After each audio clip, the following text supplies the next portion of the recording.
Hello, my banter kings and queens. This is your girl Antoinette. We're rotting in bed again. I love it so much. God, I love being bed is my happy place. Being horizontal is my happy place. Okay? And I'm not going to be sorry for it. I'm never going to say sorry for that. Today we're watching UK Love is Blind. I'm really excited. I've been loving Love is Blind Mexico. And I made some other videos. I need to upload them about episode 1 through 4 of that, because tomorrow Love is Blind Mexico, I think 5, 6, 7, and 8 are coming out. I know some more episodes are coming out tomorrow on Thursday. So now we're going to watch Love is Blind UK. Make sure you like and subscribe and leave your comments down below. Ooh, let's get into it. This is Bits of Banter with Antoinette, Rotting in Bed edition. I love how all the boys are like, being tall used to be my superpower, but now, because I guess all the guys are tall, where did they find all these tall men? I'm actually wondering, where did you find all these tall men? Okay, so the hosts are Emma Willis and Matt Willis, and they are married. I don't really know anything about them, like if, how they got on this, or they how Vanessa, she's always been like a host or like an MC or whatever. So I wonder what their background is. I love when they ask the contestants, like, what are you looking for, or why are you here? And because I feel like they have the same issues that people in the world have dating. It's because the dating world is superficial. People go on like a few dates and then they get ghosted, and then it's on to the next person. It's hard to find someone with the same morals, the same goals, that are actually looking for a long-term relationship.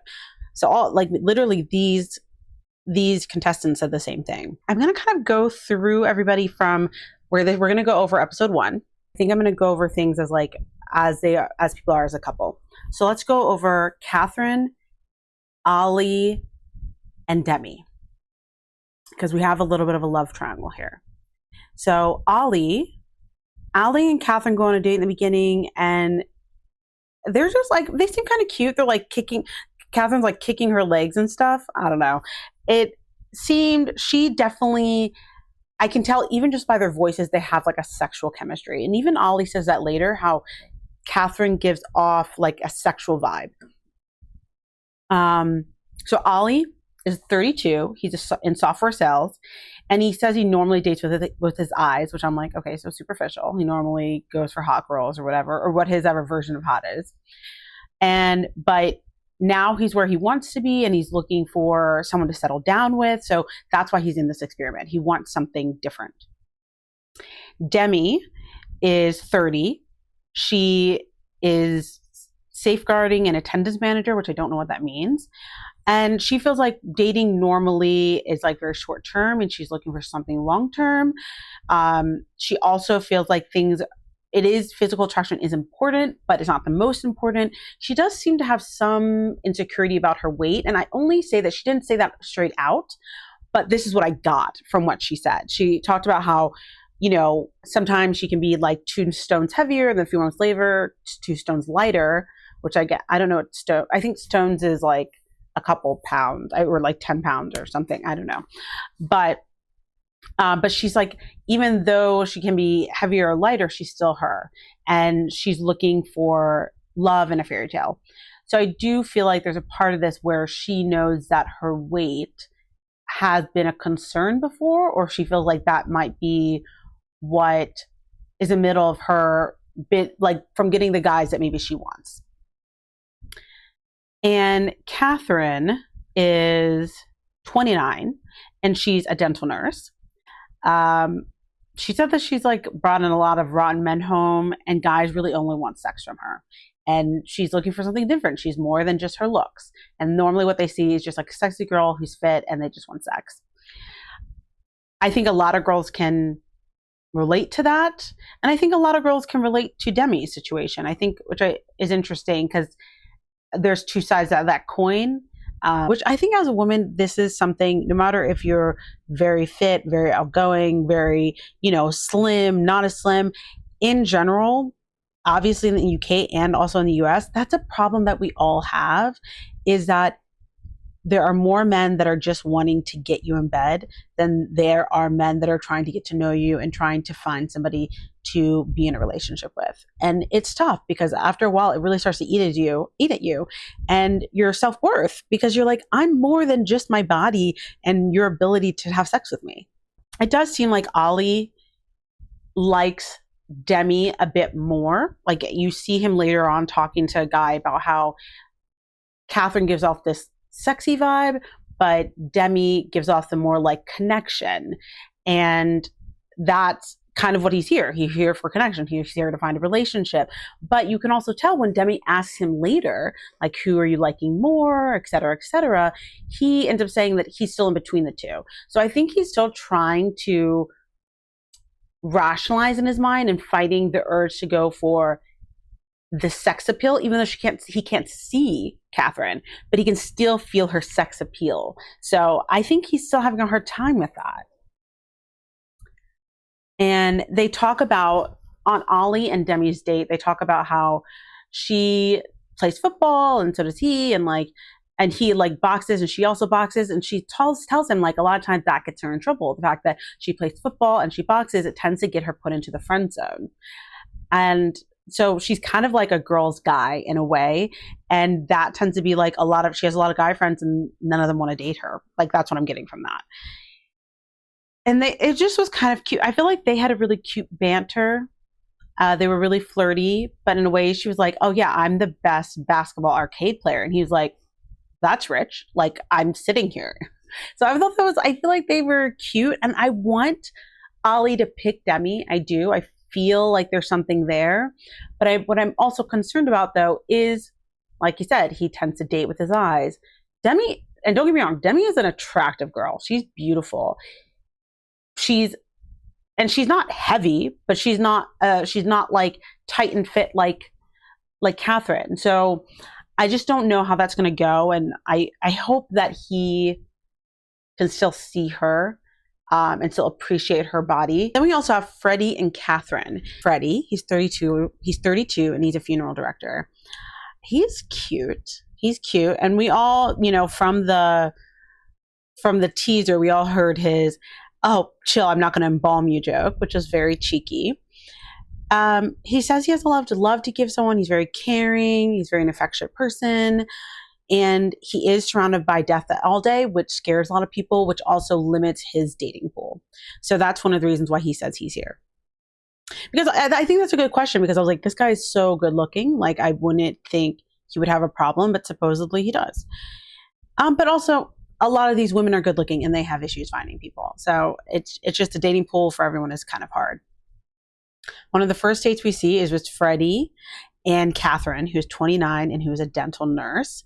And they start talking about, pretty much this is the joke when he says to her, calm down, I'm not going to embalm you, which is pretty cute. She's like, you're not really a friend. You can tell every single person, they do a montage of him telling all these girls. And they're like, what? And one of the girls even asked him,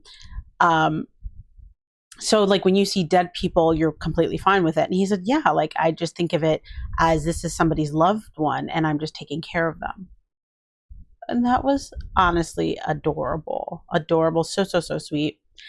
The only thing I don't like is that in the date with Catherine, Freddie ends up saying that they talk about how they go to the gym. And he's like, oh, well, I haven't told anyone this because I'm afraid. And she's like, what? I know what you're going to say. You go to the gym twice a day. And he's like, oh my God, yes. Which, I mean, he looks fit. But I also think talking about how much you go to the gym is just a clever way of telling somebody what type of body type you have, that like you're a fit person. But he's basically not fat. Which, I mean, honestly, isn't true for everyone. There's somebody who could go to the gym twice a day and not be super thin and super muscly or whatever. But I do think in general, the people who do say that or try to slip that in are trying to give you an idea of like, oh, my body is on point. Picture that. So yeah, so I don't like that.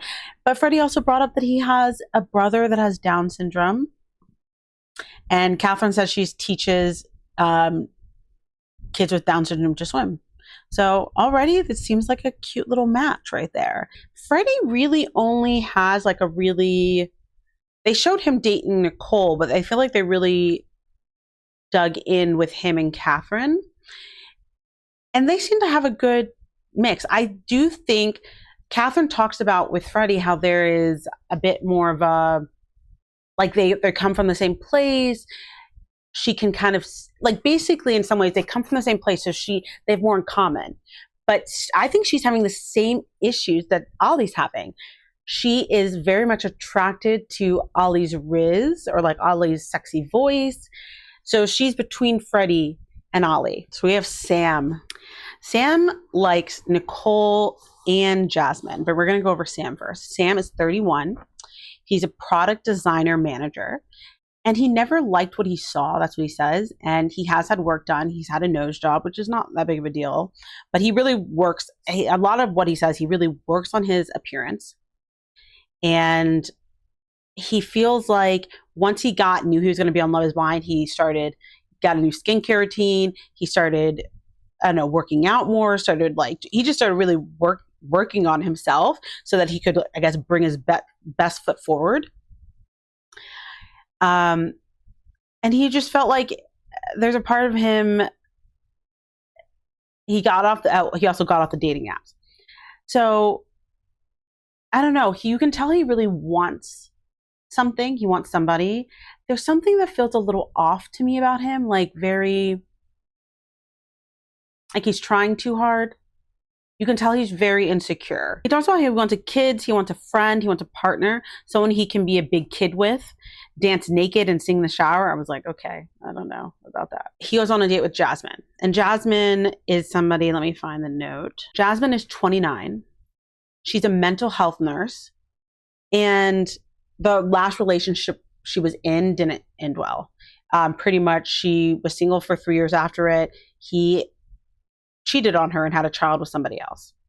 And what she said is she's exhausted. She wants somebody to stabilize her emotionally, and she's looking for her soulmate. She wants someone that will make her feel safe, and she wants kids. And when I heard her saying like she wants someone who stabilizes her emotionally, I wasn't thinking like the way I saw it, as somebody who also has been in the mental health field, I'm also a nurse. Right now I work with transplant patients, but I do still use a lot of my mental health skills because people going through transplants do have a lot of, going through anything like where you could possibly die, you have a chronic illness. There is a lot of mental health concerns that come out of it. A lot of people end up having anxiety, depression. So I do still have to use a lot of those skills. And when she said she wants somebody that stabilizes her emotionally, I feel like what she meant is that sometimes it's hard to, as a girl that is very emotionally aware, that's very maternal, like Jasmine says she's maternal, and you're part of that field, sometimes it's easy to get put into the role of caretaker, of somebody's emotional caretaker. And how I interpreted it was that she wanted somebody that would also be emotionally there for her, who is emotionally intelligent, and that she could lean on emotionally, not just be the person that they lean on. They talk about how she can't wait to be a mom. Then he asks her, do you like to stroke your boyfriends? And she was like, what? And I guess he meant like going like this and stuff. He was weird. And he said something about like, he just wants girls to give him a chance. And then Jasmine said, she's like, well, why do you think they don't give you a chance? I was like, already.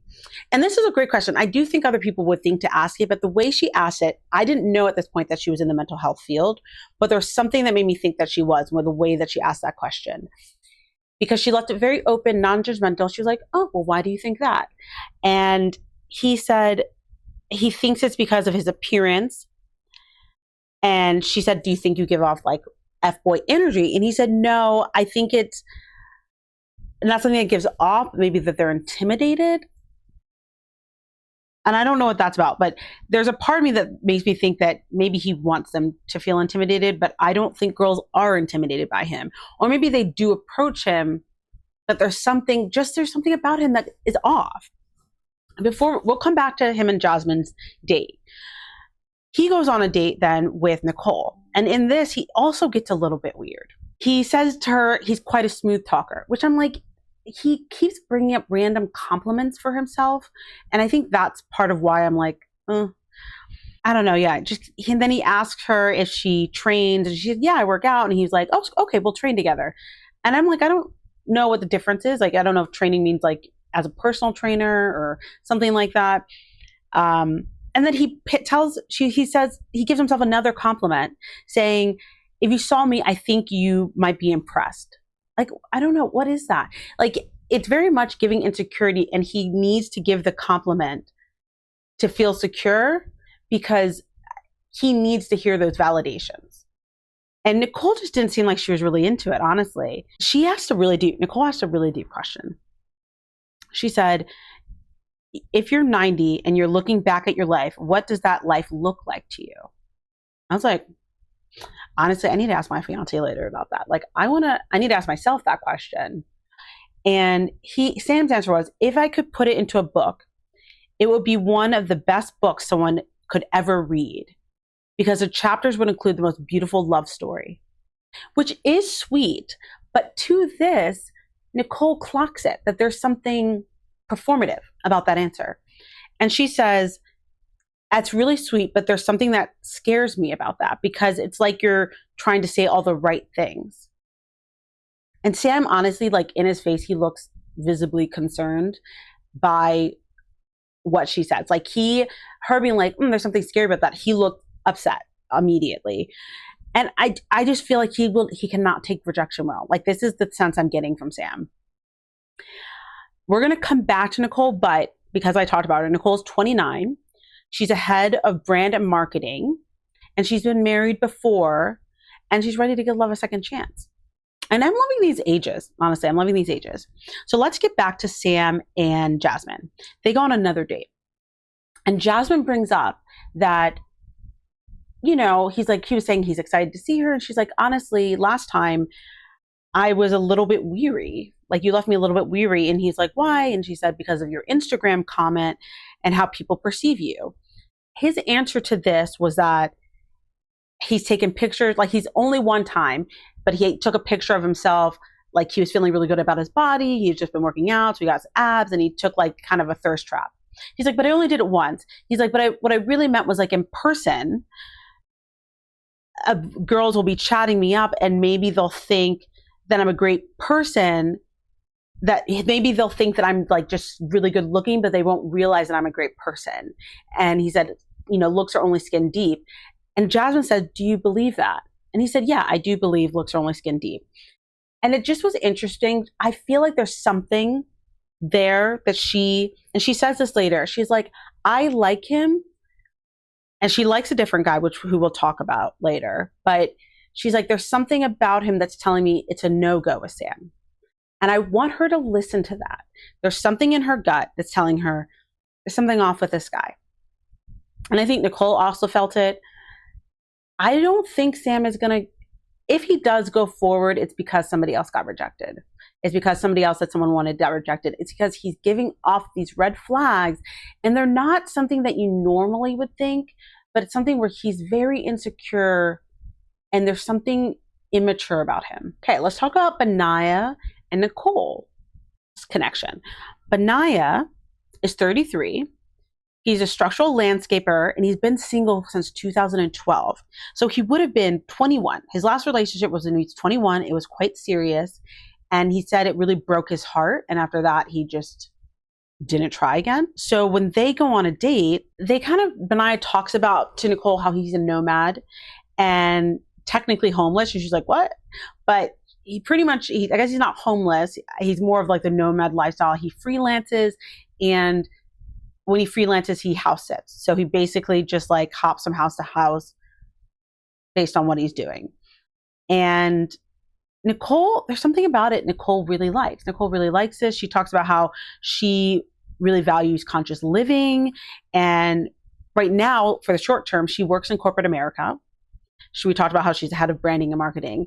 But for her, ideally, she'd want to be able to be like a nomad, live that more freer lifestyle. And there's a part of me that's concerned for her for this, because she seems really taken by Benaya. And also Benaya seems really taken by Nicole. But I think she likes the idea of his lifestyle, the idea of this freeness. But coming from being someone who has a very stable lifestyle, very corporate, she's from the corporate world, and then going to being a nomad, there has to be a bridge. Like, how is she going to financially take care of herself? Yeah, I think we have to wonder, how is she going to financially take care of herself? How is she going to make those things translate? Because right now, how much money does she need to save so that she could just become a nomad and then not really have to worry about money? Or is she going to try to get some type of job that she can do, like how his job is? His job is freelance, where the way it works, he doesn't need to have a 9 to 5. That just like, I guess, photographers who get enough clients. They could be nomads if they make enough money and they have enough clients. They could kind of just travel around for their work. So there's a part of me that's like, she just seems so taken by this.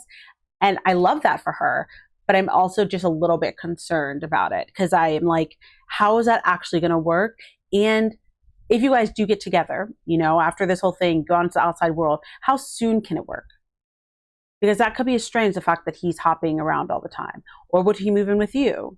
They do talk about on their second date about how, he talks about, she asked him, like, would he want to have a home base? And he said yes. But he talked about how his traveling is actually more escapism, because they had a really hard childhood and it affected his feelings of self-worth. But he feels a lot better now. So he feels like he can see himself settling. And I thought that was really interesting. So for me, that was really wholesome. I love that. But I also was like, he hasn't settled yet. I don't know. So it's just something to be aware of. I think it's something to be aware of. So we'll see. It's just something I'm like, I wonder once they get that apartment, if he will start to feel squirmy. He might be more healed, but is he actually healed enough at this point to live at a home base? Either way, Nicole's beautiful. I feel like they could be a really cute couple, but these are just some of the things that I can foresee being an issue. Okay, so let's go over Jasmine and Bobby. Remember, Jasmine was a 29-year-old mental health nurse.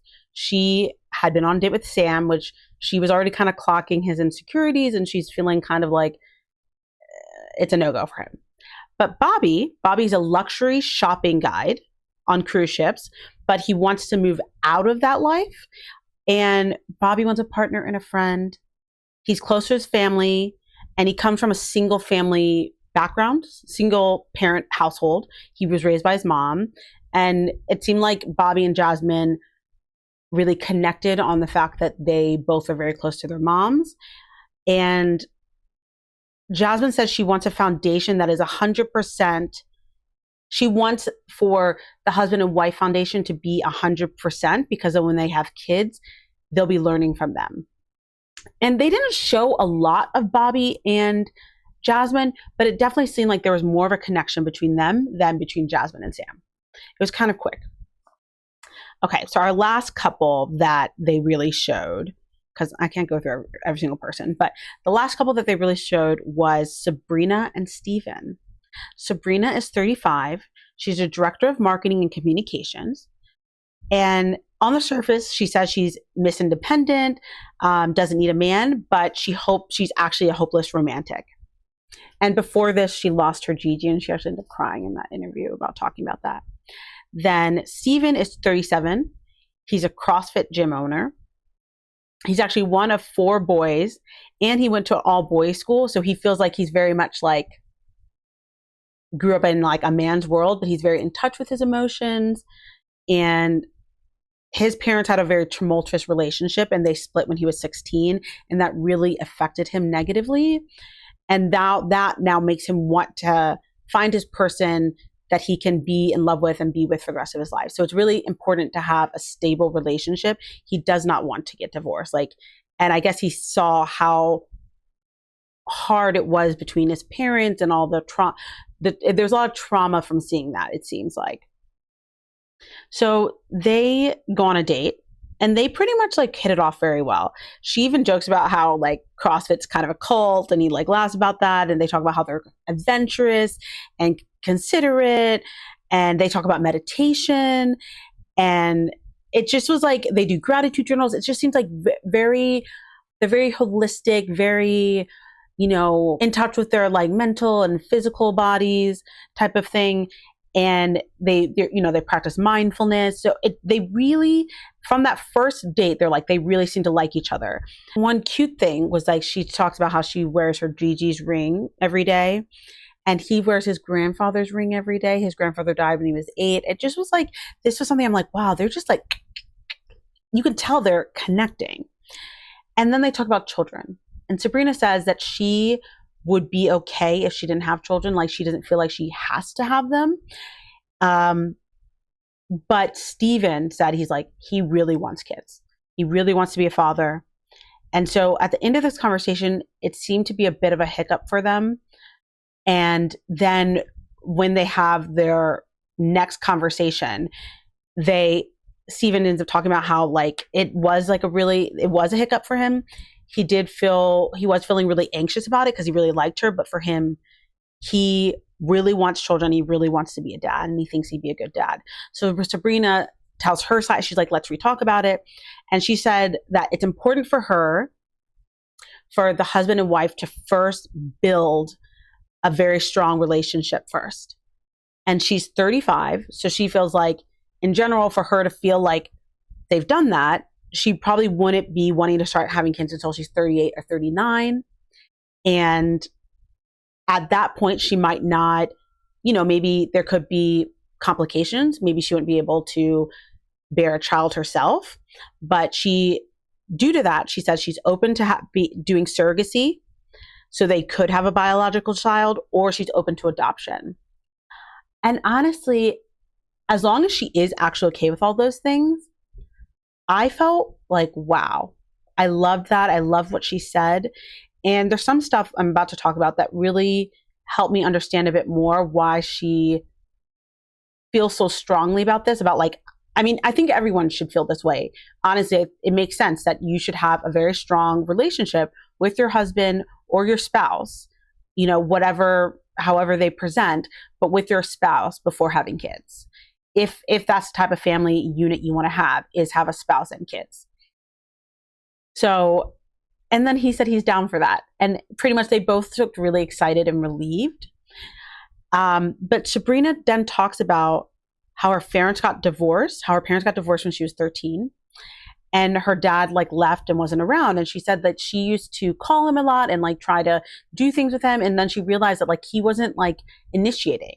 So one day she was like, okay, let's see how long it takes for him to call me if I don't initiate. And literally she didn't talk to him. She didn't talk to him, and he never contacted her again. And then when she was 28, her mom, this story is crazy. Her mom sat her down and talked to her and literally told her that the dad she knew from 13 was not her actual dad. Her dad is Italian, and I guess when she was conceived, he wanted to live in Italy, and her mom didn't want to leave Ireland. So they just went their separate ways. And this was really hard for her because she felt like part of her life was a lie. The name that she had was a man that she didn't know. And the DNA she had was also a man that she didn't know. And I feel very much like she doesn't want to be her mom. She wants to make sure that before she has children, she has, and I think this is where her being I want to have a strong foundation. She doesn't want to have the whole, her mom had that man who was Italian who ended up leaving. She's I don't want to just have a kid and then they just leave. And I don't know, we didn't get to talk about how her stepdad, I guess to be called, or guy came into her life, because she didn't even know that. She thought that was her dad. But it makes sense that there is some trauma there. And so for her, she's I want to make sure that my husband is here for me and we have a strong foundation before I even consider kids. And then Steven opens up, and this is also heartbreaking, but it also leaves me with more questions. I feel like I don't know, the season's good. The season's good so far. So Steven says that he was seeing someone for a long time, and that he thought he was gonna marry, and that this girl ended up getting cancer.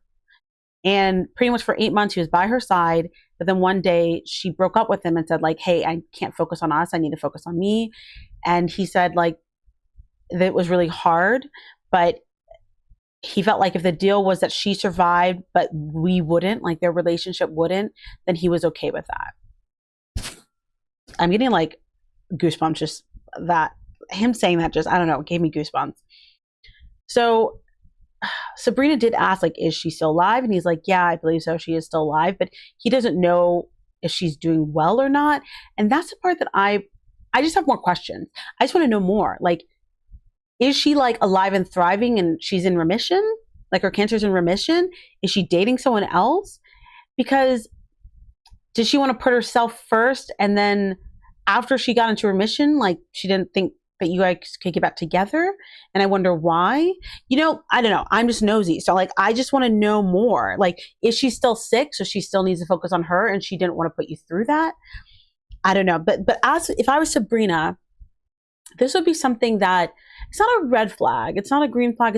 It's just like a flag of sorts, or something that would make me curious, as well as something where I would just wonder if she's still alive and she's well. Let's say she's still alive and cancer's in remission. Why didn't she reach out to you?